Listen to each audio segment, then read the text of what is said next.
तुमचं आमचं हक्काचं न्यूज चॅनल म्हणजे विश्व विशाल न्यूज चॅनल. आजच चॅनलला लाईक करा, शेअर करा आणि सबस्क्राईब करा. या अशा माजलेल्या हरामखोर पैदाशींना जसं आपण वकील साहेबांनी सांगितलं शेतातली डुकरं उसातली बाहेर काढतो, त्या पद्धतीनं विधिमंडळातून बाहेर काढून आपलेच समाज बांधव जे या आरक्षणाच्या लढ्याला पूर्ण पाठिंबा असेल आणि समर्थन असतील असे पूर्ण ज्यांचा डीएनए मराठ्यांचा आहे आणि ज्यांचा डीएनए धनगरांचा आहे असे दोन डीएनए ज्यांचे शुद्ध असतील तेच समाज बांधव या ठिकाणी विधिमंडळात पाठवावे लागतील, जेणेकरून या आरक्षणाचा तिढा सुटल. आणि ती वेळ आता नक्कीच आलेली आहे. या ठिकाणी या सरकारनं आणि या सरकारला विरोध करणाऱ्या विरोधी पक्षानं सुद्धा स्पष्ट लक्षात घेतलं पाहिजे की येणाऱ्या काळामध्ये तुमचा मार्ग हा सुकर नसून खडतर आहे.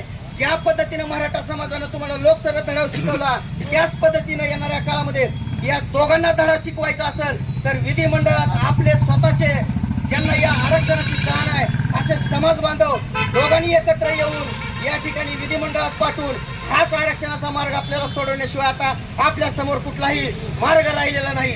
पास झाले आता हे उपोषण रस्त्यावर उतरायचं. यांना जर या ठिकाणी मतदानाची ताकद कळत असेल तर आपणच आपले बांधव या ठिकाणी उभा करून येणाऱ्या काळामध्ये हा आरक्षणाचा मार्ग आपण आपल्यासाठीच सोडवल्याशिवाय आता या ठिकाणी दोन्ही समाज बांधवांना उभा राहून पाठीमागे सरू नये.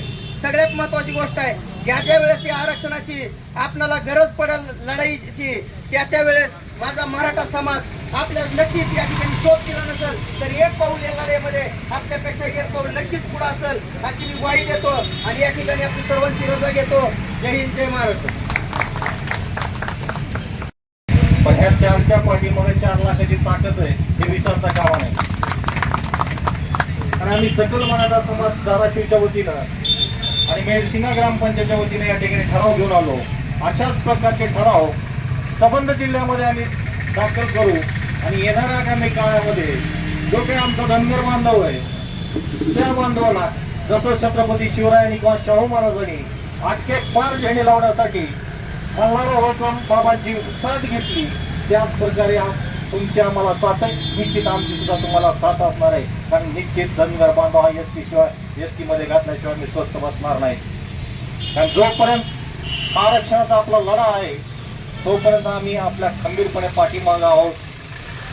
कारण गेली 40-50 वर्ष झालं जसं मराठा समाज कितपत पडला त्याच प्रकारे धनगर बांधव ह्या कितपत पडलेला आहे याची कुठलीही राजकीय नेत्याला जाण नाही.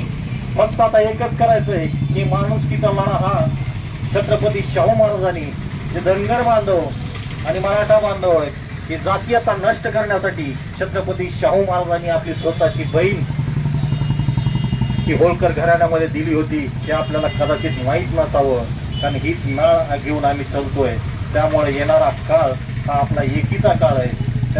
त्यासाठी जर एखादा शासनाचा प्रतिनिधी ऐकत नसेल किंवा शासन जर आपल्याला वाटत नसेल तर हे माजलेली डुकरं निश्चित आपल्याला बाजूला करावं लागेल. कारण आमच्या खेडेगावामध्ये ऊसाचं पीक असतं आणि ऊसाच्या पिकामध्ये भली अशी डुकराची पैदास तयार होते. त्याच प्रकारे राजकीय पैदास तयार झालेले तुम्ही एका साईडनं हाकलून द्या आणि तुम्ही हुसकून दिलं दुसऱ्या साईडला हे डुकरं आलेले निश्चित आडवी पाडल्याशिवाय आपण स्वस्थ बसायचं नाही. आम्ही आपल्या खंबीरपणे आम्ही पाठीमागं आहोत. पाठीमागच नाही तर आगामी काळामध्ये ज्या वेळेस लढायची वेळ येईल त्या वेळेस आम्ही तुमच्या बरोबर राहू खांद्याला खांदा लावून. जोपर्यंत एसटी मध्ये आरक्षण भेटत नाही तोपर्यंत हा मराठा बांधवही स्वस्थ बसणार नाही एवढी ग्वाही देतो आणि या ठिकाणी थांबतो. धन्यवाद. जय जिजाऊ, जय शिवराय.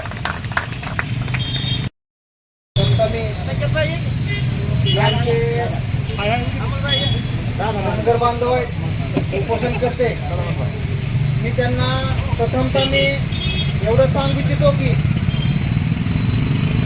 सकल मराठा बांधव मेडसिंगा यांच्या वतीने मी जाहीर पाठिंबा देत आहे. दुसरा विषय असा की या ग्रामपंचायतीचे सरपंच अमृतूत पाते यांनी सुद्धा ग्रामपंचायत मेडसिंगा यांच्या वतीनं जाहीर पाठिंबा दिलेला आहे. आमच्या धनगर बांधवांना एसटी प्रवाहातून प्रमाणपत्र मिळालं पाहिजे या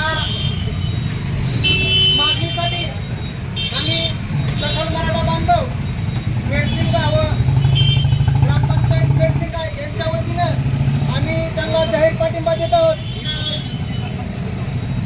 आम्ही फक्त एवढं सांगू इच्छितो की हे सरकार हे कुणाचंच नाही. हे सरकार फक्त गोरगरिबांना खेळत बसतंय. या सरकारला खरा धडा शिकवावा लागणार आहे आपल्याला. आम्ही कुणबी मराठा असूनही आम्हाला ह्याला सांगायची वेळ येत आहे.